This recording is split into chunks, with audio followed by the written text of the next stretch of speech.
It's an honor and a privilege to follow Zev because he's a good friend and a colleague and is actually running a study on this model of psychotherapy that I developed called internal family systems at the Cambridge Health Alliance. And so, yeah, this is a really good segue. And again, I'm honored to be with you. Uh, and I'm going to be talking about this model, internal family systems, and how I came upon it and how it applies to trauma. And then I'm also going to show some video. I hope to show about 20 minutes of a session with an actual client uh, that illustrates the model, because it's hard to grasp often until you actually see it. So, um, so I'll just jump in with some of the history. So I was trained, I have a PhD in family therapy, and I was one of those family therapists who thought we'd found the Holy Grail and thought we had all the answers, and that people who explored the internal world were wasting their time because we could change all of that by just reorganizing some of these external families. And in about 1980, maybe it was 1981, decided to prove that and did an outcome study with bulimia, which involved binging and purging on food. And we gathered together 30 bulimic kids and their families and did straight family therapy and found that these kids kept binging and purging. They weren't cured by the family therapy. And so out of frustration, I began to ask why they still did it. And they began to teach this model to me because they started talking about these different, what they called parts of them. And I don't know how that word translates into Korean, but it's a very common word in the US for your inner experience. And people will say, one part of me feels this way and another part of me feels this way. But they weren't talking about them as just different aspects. They would talk about how when something bad happened in their life, this inner critic would attack them and call them names. And then that was so horrible that it would bring up a part that made them feel totally worthless and empty and young and alone. And that part was so distressing. It was so hard to feel that the binge on food would come in immediately to take them away from that. And they would get some relief from the binge, but then afterwards the critic would attack them for having binged, as well as all the other things. And that would then bring back that young, empty part that felt so worthless. And so the binge had to come back. And it just sounded like they were trapped in this vicious cycle, this vicious circle for days at times. And as I listened to that, at first I was scared because it sounded like they were maybe sicker than I thought. Maybe they had multiple personality disorder, until I listened inside myself and, oh my God, I've got them too. And some of mine are as extreme as theirs. I had this very strong critic, and there were times when I would binge on food and so on. And so then I just got curious and started asking more and more questions of my clients. And I was lucky. I had a couple young clients who were very articulate about their inner world, and they could describe all the different patterns that these parts would be taking on. And at first I decided that I needed to change all that.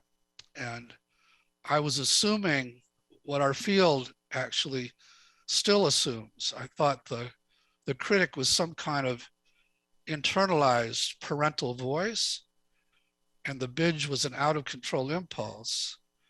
And so I would try to coach my clients to stand up against the critic and don't just take it, and to try to control the binge. And my clients would come back and say, that's making it worse. But I didn't know what else to do but to say, okay, then stand up stronger and control more. Until the first client I was aware of that cut her wrists and would insist on showing me the open wounds every session.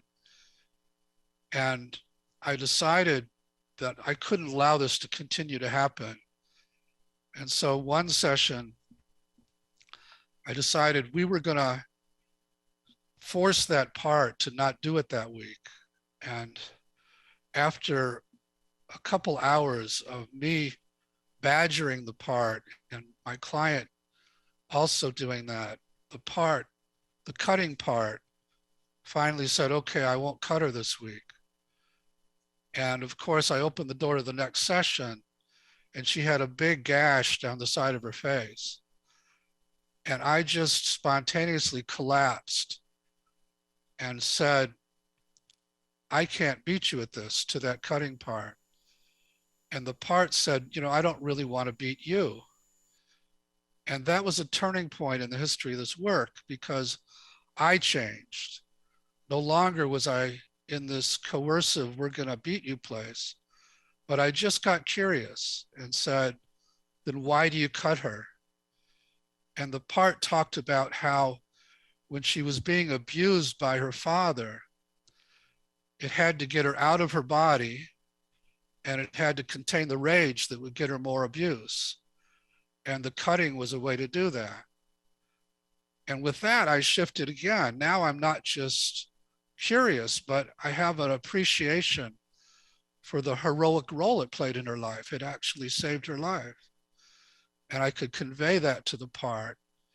And it burst into tears because everyone had demonized it and tried to get rid of it, and continued to tell me about why it needed to do this, even now.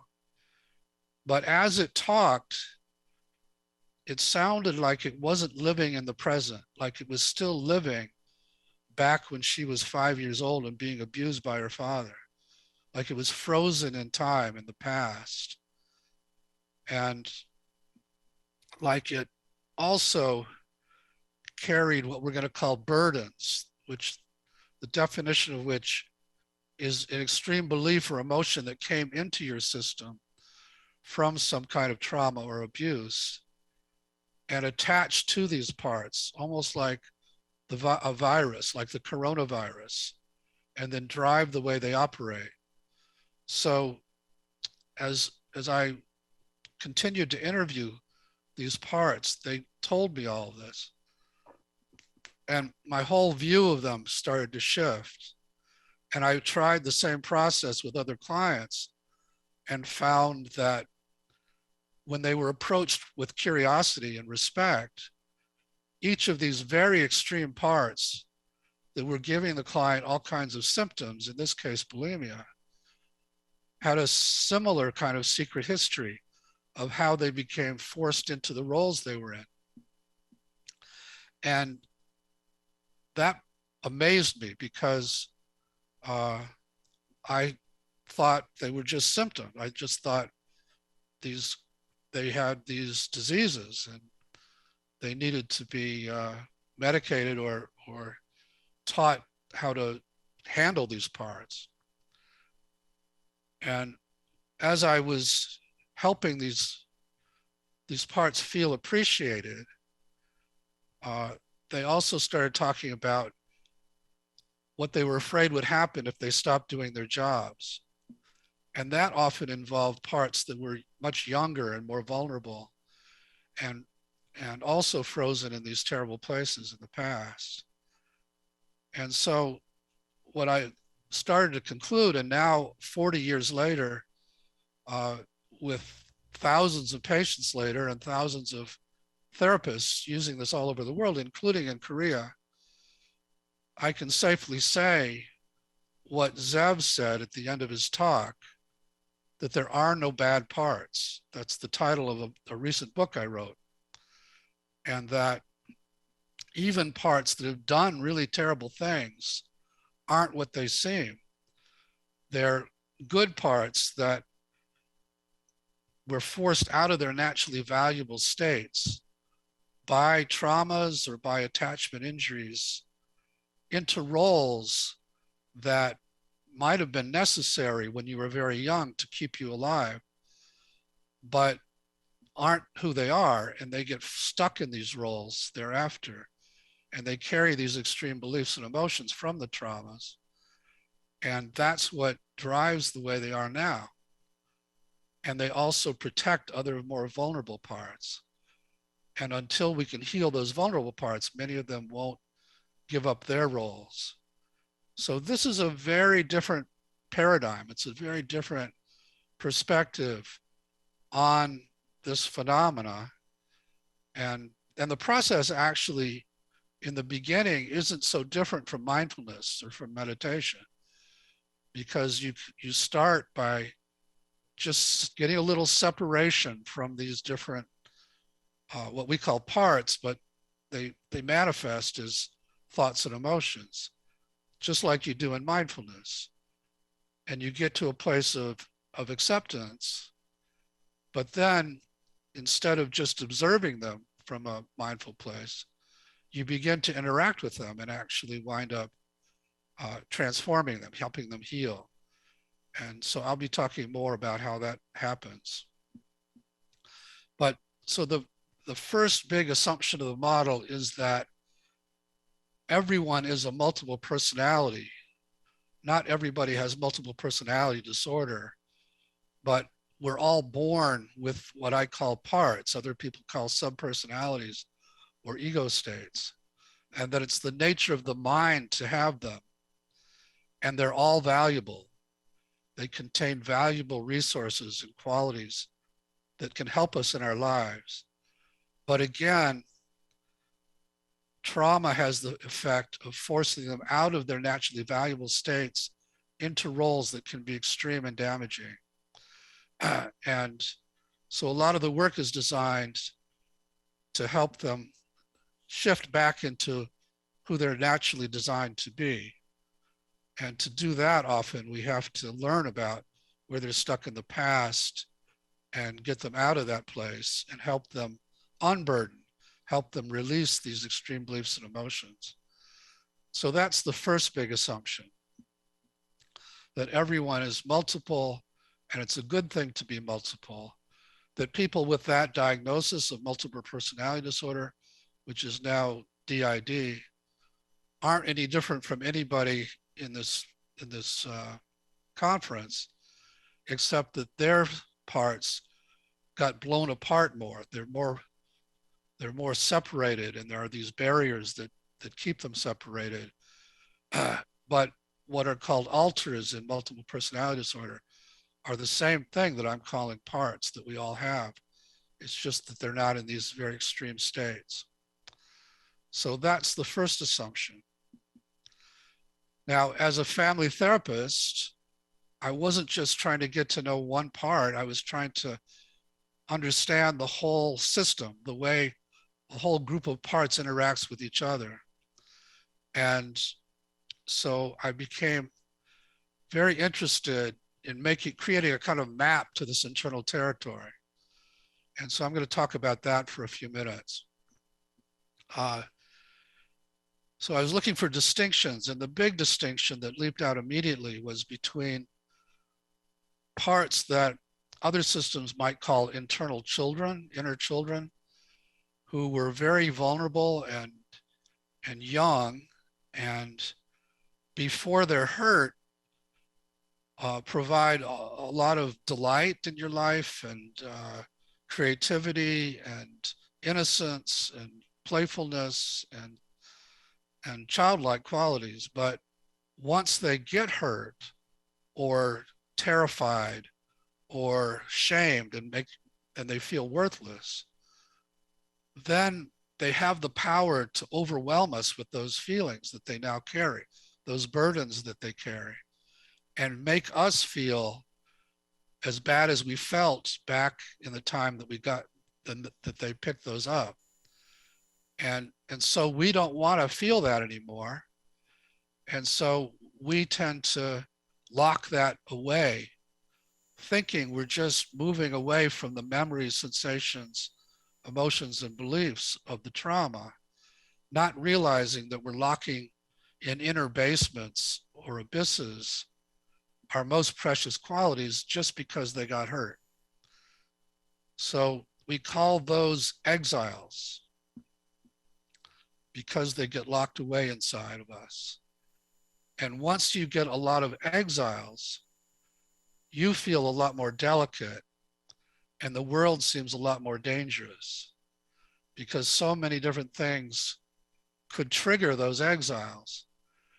And when an exile gets triggered, it's like this explosion of flames of raw emotion that burst out and overwhelm you and pull you back into those scenes and make you feel all that again.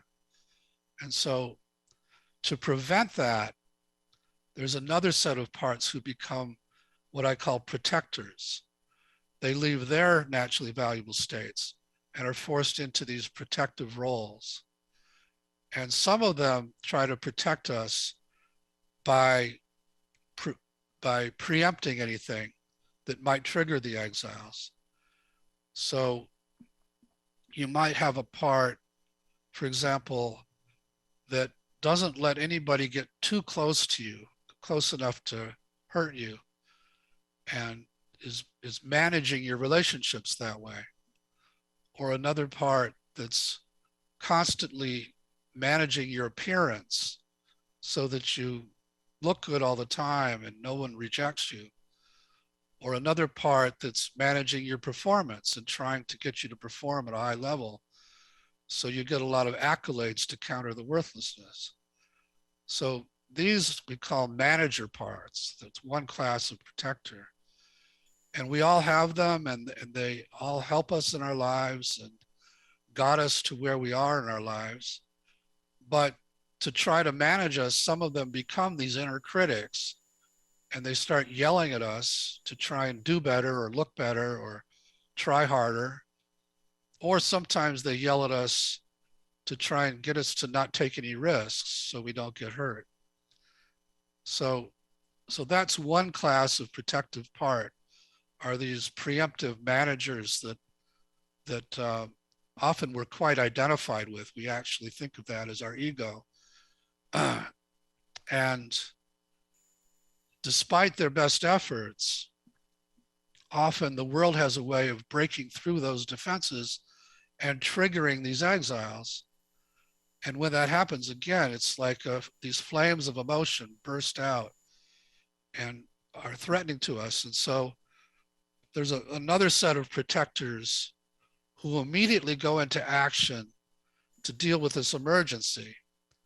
And they will try to douse the flames of emotion with some substance, or get us higher than the flames until they burn themselves out, or distract us until they burn themselves out.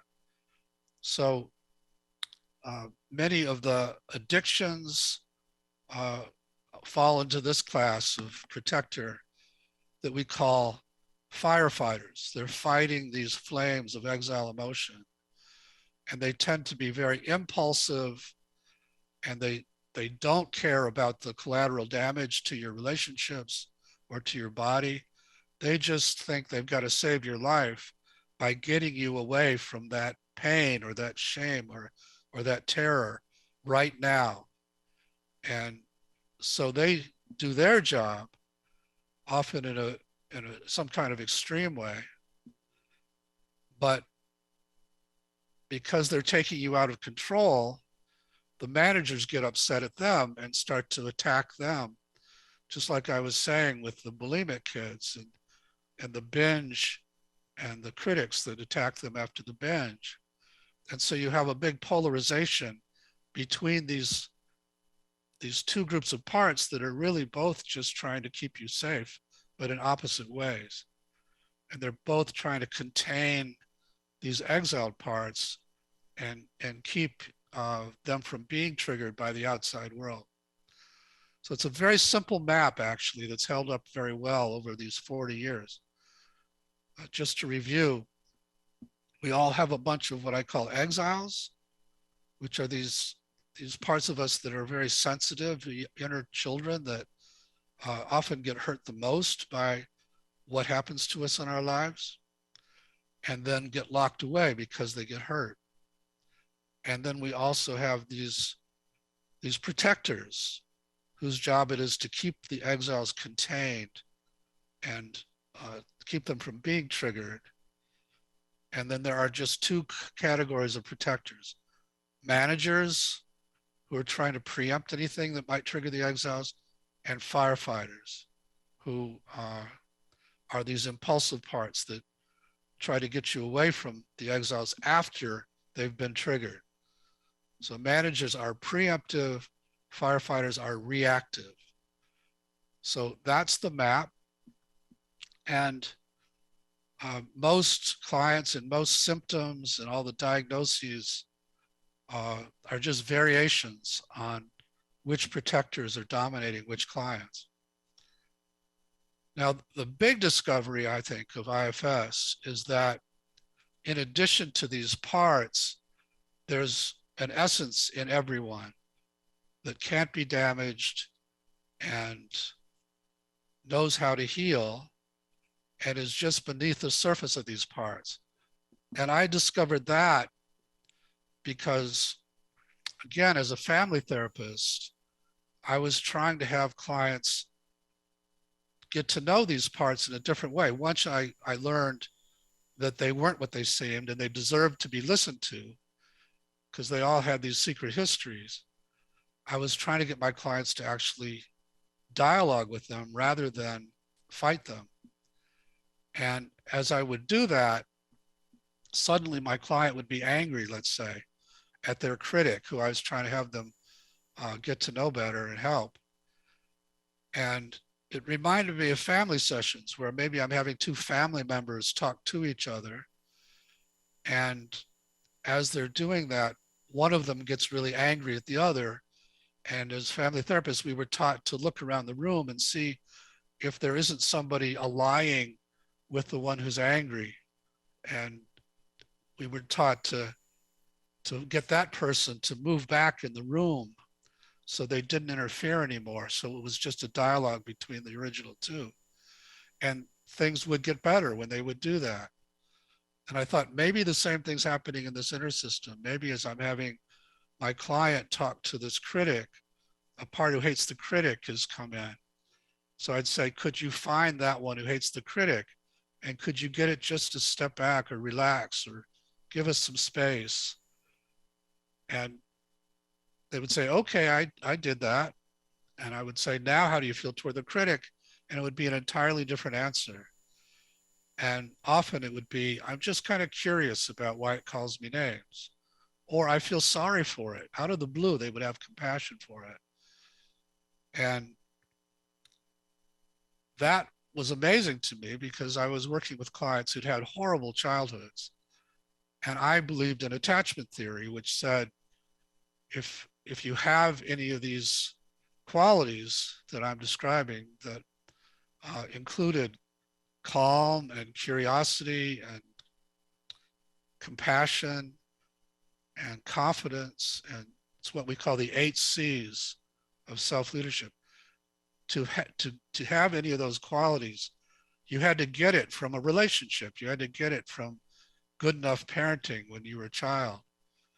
And these clients, some of them had been tortured on a daily basis. There was no way it came from their parents. So, but yet, as I would try the same process with other clients of getting a certain number of parts to just open space inside, it was like the same person would pop out with the same C-word qualities and would know how to relate to even the very extreme parts in a way that allowed them to relax and tell their stories. And once we learned their stories, we could actually help them heal. So that was amazing. And now again, 40 years later and thousands of clients later, thousands of people using this all over the world, we can safely say that that self, that's what I call it, the self with a capital S, because as I was doing it and that person would pop out, I'd say, what part of you is that? And clients would say, that's not a part like these others, that's me, or that's myself. So I came to call it the self with a capital S. And it turns out that that self is in everybody, can't be damaged, knows how to heal, and is just beneath the surface of these parts, so that when they open space, it comes right out. And that's what we do when we meditate. Meditation really is simply helping these parts of us open a lot of space. And you start to feel those C-word qualities right away. But this is get to that place, but don't just observe your thoughts and emotions. Interact with them from this place of self, and let yourself start to heal them. So that's the model. It's actually pretty simple, but it gets complex as you try to apply it. And I'm going to briefly describe how we heal with it, heal trauma with it.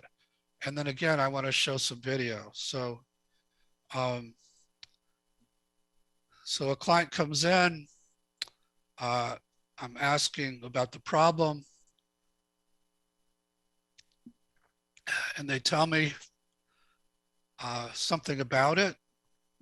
And I was trained, like probably you were, to just feed back what they're saying in an empathic way. But I'll add the phrase, oh, so one part of you says this inside, and then another part takes over and makes you do this other thing. Is that right? And then this other part makes you feel this way. Is that right? I'm just feeding back what they're saying, but I'm adding the phrase. So one part of you does this, another part, and so on. And most people, at least in English, will say, yeah, that's right. That, because it's common language to speak that way. And then I'll say, okay, so is there one of those parts we just described that you want to change, or that you want to help, or that's the biggest problem? And they pick one. And then I would say, okay, I want you to focus on it and find it in your body or around your body, because this is a very somatic kind of model, and most people can identify where the part seems to be broadcasting from in their body, and that becomes a kind of anchor point. So just stay with that and see what it, ask it some questions, and we'll lead the questions. Like, I'll say, how do you feel toward it? And answering that, if they say, I hate it, we'll say, could you get that part to step back? I'm afraid of it. Could you get that one to step back? Now, how do you feel toward it? And we do that until they say, I'm just curious about why it does this, or some version of that. And then I'll say, okay, ask it and wait for the answer. Don't think of the answer, just wait and see what comes. And in doing that, the next question is, ask it what's afraid would happen if it didn't do this job. And in answering that question, it's telling us what it's protecting, which is usually one of these exiled parts. And then we begin negotiating permission to go to the exile and actually heal it. So, and healing the exile involves first witnessing what happened to it in the past and where it's stuck in the past, until the client really gets how bad it was, that what happened to it, and then actually asking the client to go into that scene and be with that boy or girl in the way they needed somebody back then as self, and then bring the part into the present, at which point we can unload the feelings and beliefs it's been carrying. So with that, I'm going to start the video, and I'll give you a little background once I get it going here.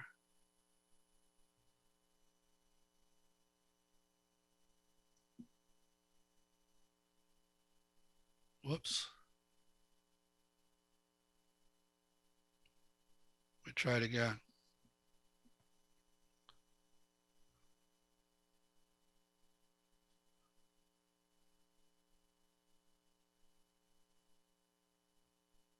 Okay, so this is Jake, who had a terrible childhood. When he was 2 years old, he was found in a closet, bruised and starving, and was taken away from his family and put in a series of foster homes, and was kicked out of each foster home because he was so aggressive that the people couldn't handle him. And then he wound up being adopted by a military family, and they wound up putting him in an institution. And so he spent, I think it was 16 years locked away in an institution, and then got out at 18 and started his own business and had amazingly a fairly successful life. But he was being sued by a guy, and in the middle of the night found himself driving in his car, intending to go and break the legs of this guy who's suing him, and then kind of snapped out of it and drove off the road and came back home. And so that had happened just a few days before this session. I'm doing a demonstration in front of a group with him. This is my first meeting with him. So first I'm going to show what I was saying earlier, how we get things started with someone who's new to this work. And then I'll show a little later, if we have time, some of the work with his exiles. It was 4:30 in the morning. I couldn't sleep, and I was thinking about this whole lawsuit issue. And I jumped out of bed, and I was enraged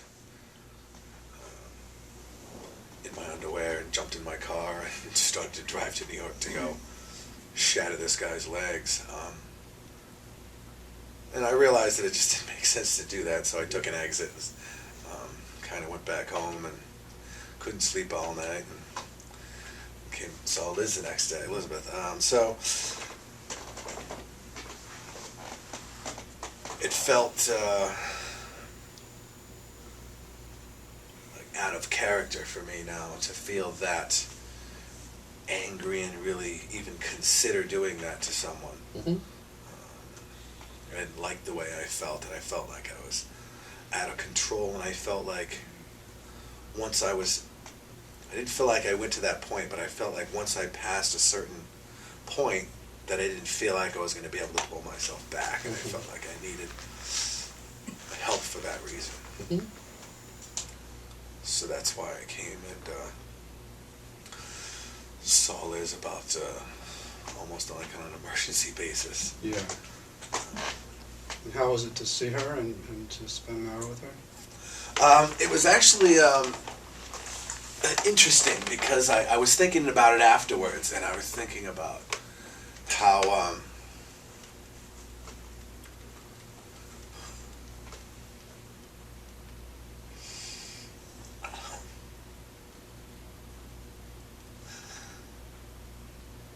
I just remember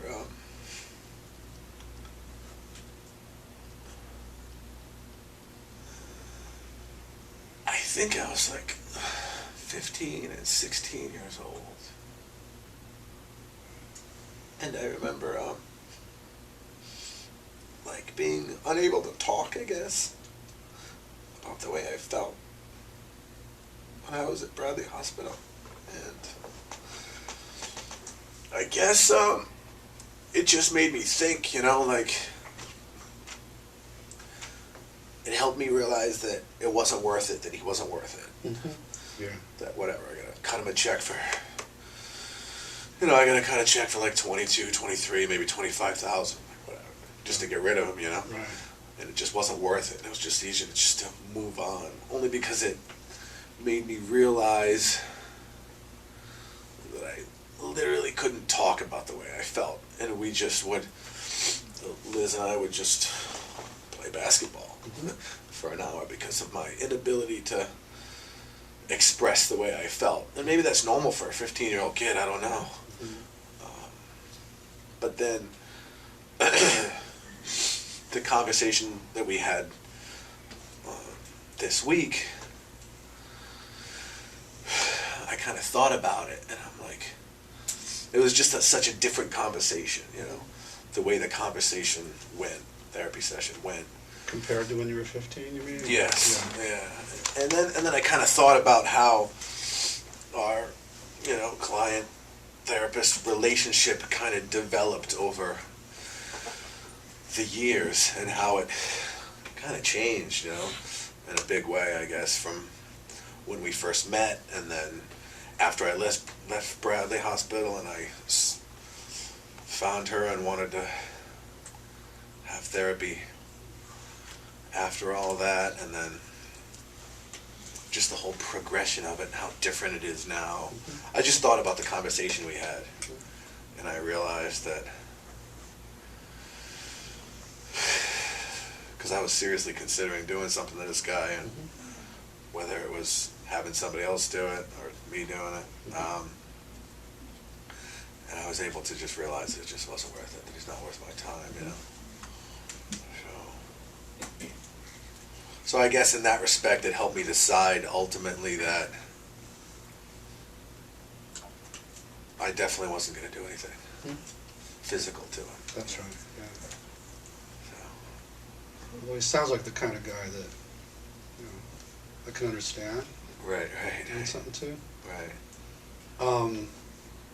But the part of you that really wanted to, that did take over and was driving, how's it going with that part now? You know what I'm asking? You mean the way I felt and... Yeah, the part of you that really wants to hurt him.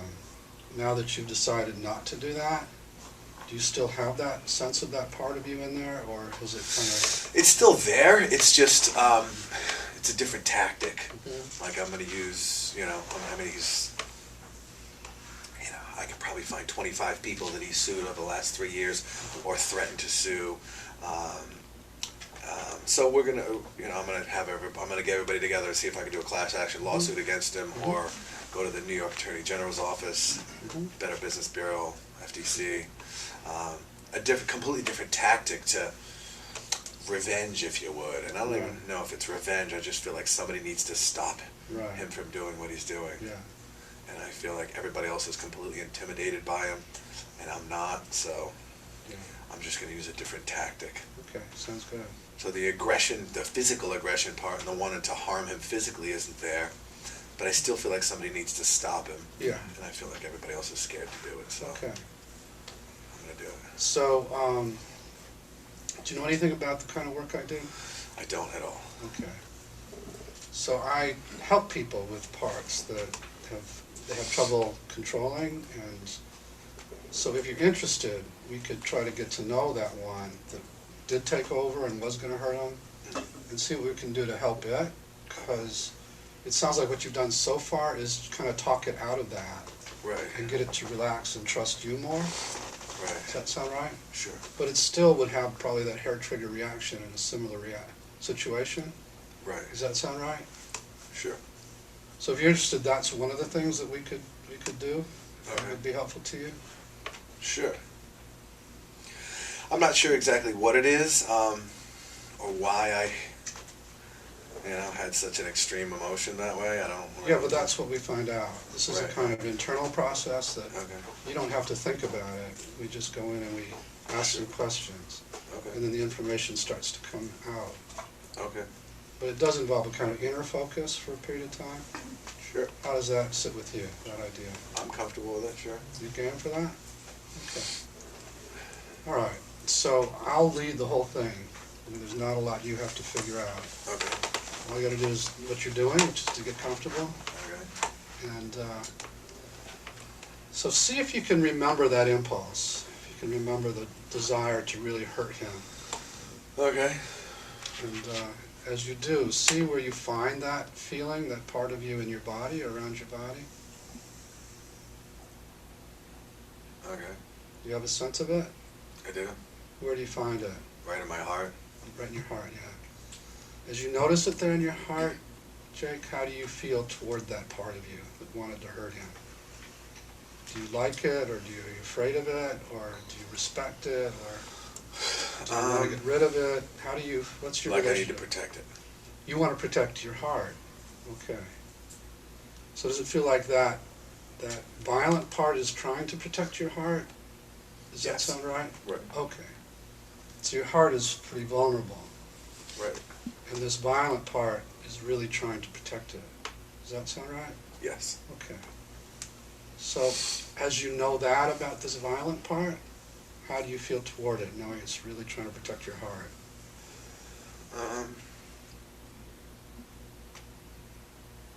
Say that question again. Yeah, good. So, as you get that this violent part is trying to protect the vulnerability in your heart, right? How do you feel toward this violent part?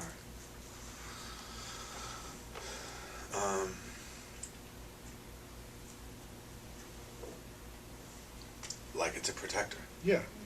And knowing that, how do you value it and like it, or? Absolutely. Okay. So this might seem a little odd to you at this point, but I'd like you to focus on it and just let it know you value it and you appreciate its attempts to protect you. Okay. And just see how it reacts to that appreciation. Okay. And if it helps to close your eyes, you can do that, but you don't have to. It's up to you. Okay. So just go inside, focus on it, and in this inner world, just convey that appreciation to it. Okay. You don't have to say anything out loud. It's just let it know that you value how hard it's worked to try and protect your heart. And just see how it reacts to that protection, that appreciation.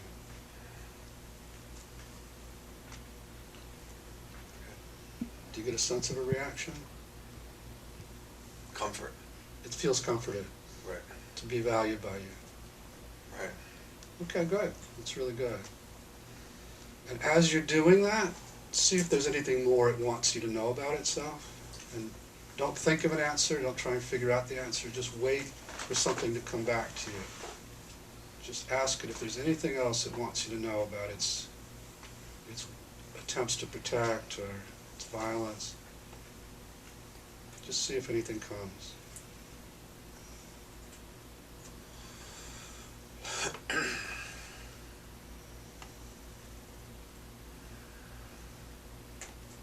Nothing? Just pretty much reassuring me that it's there to protect. Yeah, that's right.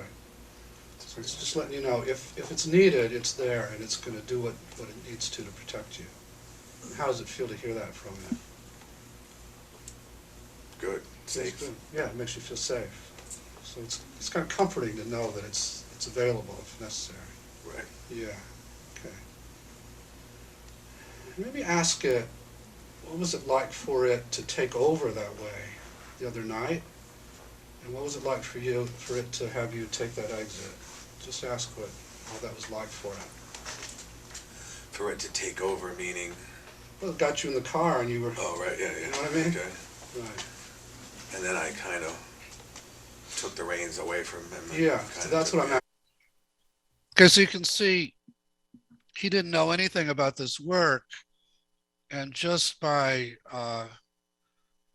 using the language of, okay, there's this violent part and it's protecting your heart, which is very vulnerable, the vulnerable parts of your heart, he's starting to go with it. And I get him to the point where he becomes curious about it, starts to ask it questions, and it really just talks about how much it's trying to protect him. And he's able to show it a lot of appreciation for having tried to protect him all his life, because he's always had that violence. That's what got him kicked out of all of these places in an institution.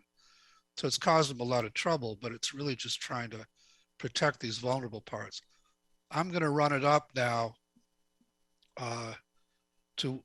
We ask permission from the violent part to work with some other parts, work with these vulnerable parts that it protects.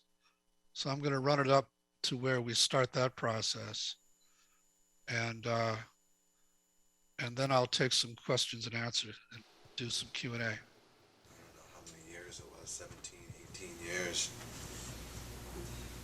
Okay, thank you for sharing your experience with us. 네, 슈왈츠 교수님께서는 불안, 우울, PTSD, 약물 남용과 관련된 트라우마를 대상으로 하는 이 IFS에 대해 강연해 주셨습니다. 저희가 약 15분 정도 시간이 있는데 4개의 질문이 들어왔거든요. 그래서 먼저 첫 번째 질문 먼저 들어가도록 하겠습니다. 자, 우리가 셀프라고 얘기하는 참나와 접속하려 할 때 이것이 부분인지 아니면 참나인지 헷갈릴 때가 있습니다. 이 부분과 참나를 헷갈리지 않고 착각하지 않으려면 어떻게 해야 할까요?가 첫 번째 질문으로 들어왔습니다.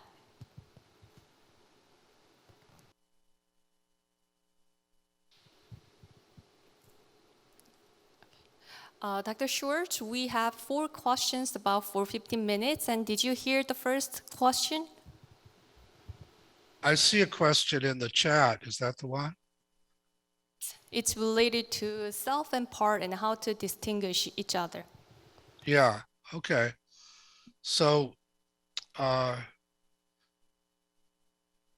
way we find out how much self is present is when, as I did with him, we have the person focus on whatever part we're trying to get to know.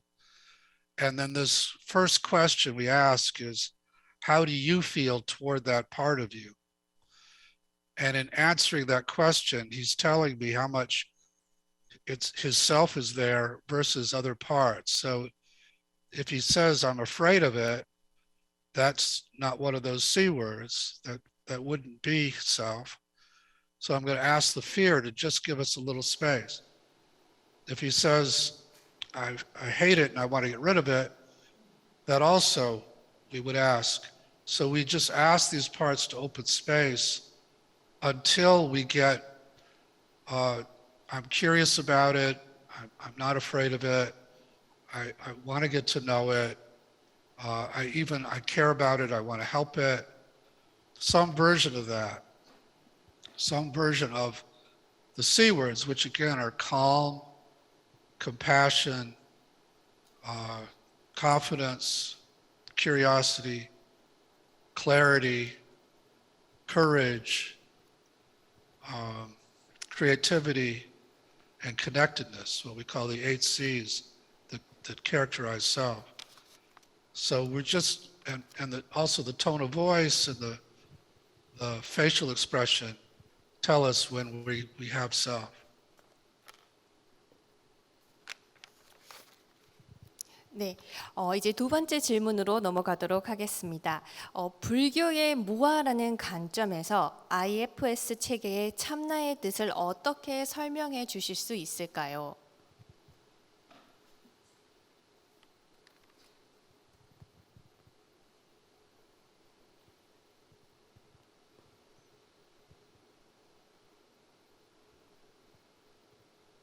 Is there another question? Yes, was it translated? No? Oh, I'm sorry. I should be looking at the translation.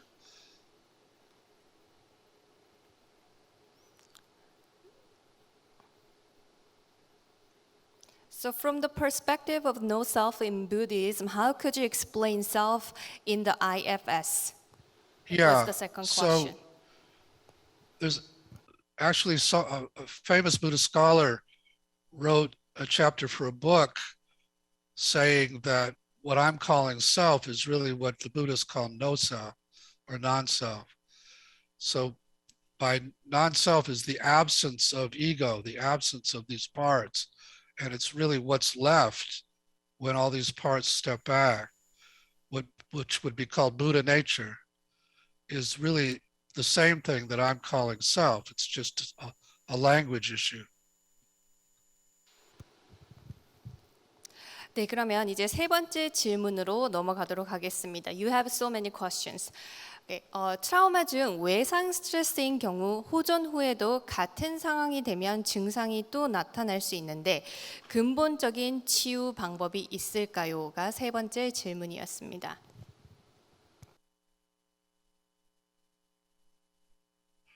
Yeah, well, if you'd watched the whole video, we get permission to go to these very vulnerable parts that were frozen in time at a time when he was first taken to the institution. And because he was acting out, they put him in a seclusion room as a child. He was like 5 years old. And they took away his little bear that he had carried. And so he witnessed all of that. And it, he saw how terrified this little 5-year-old was to have to do that as a child. And I was able to go in and get that little boy out of that scene, or I had him go in and get that boy out of that scene, and then unload the terror that the boy felt and the sense of being abandoned and all the powerlessness. And as he unloaded all of that, then we brought in the anger to see that it didn't have to protect that boy anymore because he didn't feel powerless anymore. And that now made it so that in a similar situation, he won't react in the same extreme way because the situation in the past would have triggered all that powerlessness, which would then have his violent part react to it. But now that powerlessness isn't in there anymore. 네, 답변 감사합니다. 그러면 마지막 질문으로 넘어가도록 하겠습니다. 트라우마 치료를 하는 전문가는 어떤 훈련을 얼마만큼 받아야 하는지 궁금합니다. 라고 질문 주셨습니다.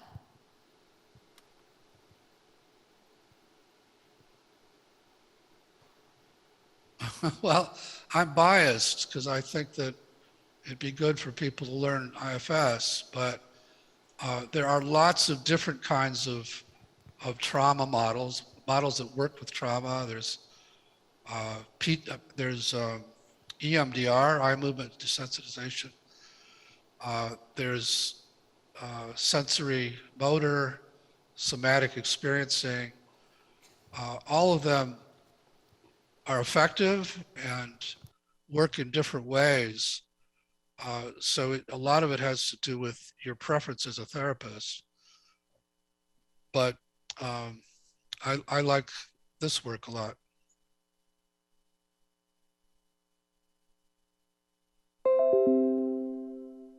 Okay, while you're answering the question, we got one more question for you. 저희가 질문 하나를 더 받았는데요. MTPC를 대표할 수 있는 도서 중에 추천할 만한 책이 있을까요? 아님 개인적으로 추천해 주시고 싶은 책은 있을까요? 라고 질문 들어왔습니다. Yeah, the most recent book I wrote is called No Bad Parts. And I'm not sure if it's been translated into Korean, but it's available on Amazon. And then the sort of manual for therapists is called Internal Family Systems Therapy, second edition. And that's also available online. And then there's a book we give to clients called An Introduction to Internal Family Systems, which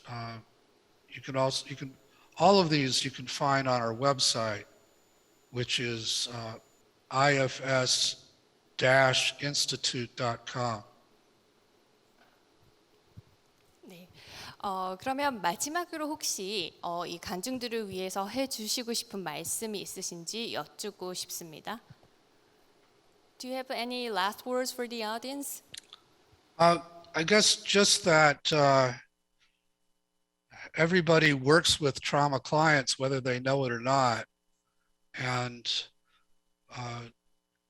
that there are meditative practices that can be effective in making people feel pretty good, but they also tend to pull us away from our exiles. And people wind up doing what's called a spiritual bypass. And that it's important to combine meditation with practices that actually go to these very hurt parts of us and heal them so that we aren't just using the meditation to stay away from all that.